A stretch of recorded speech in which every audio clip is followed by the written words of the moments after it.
Okay, so here we have a pot that we've been using outside over a campfire, and there's a bunch of creosote and cooked on material on this.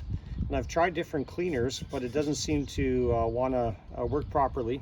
So one of the techniques a person can use is wood ash. So what I'll do is take a little bit of water, and we'll sprinkle a little bit of wood ash on there. And then we'll just take a Kleenex or a paper towel and we'll give it a rub.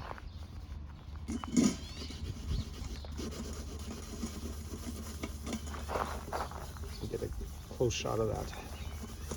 Look how that stuff comes off. Be like brand new.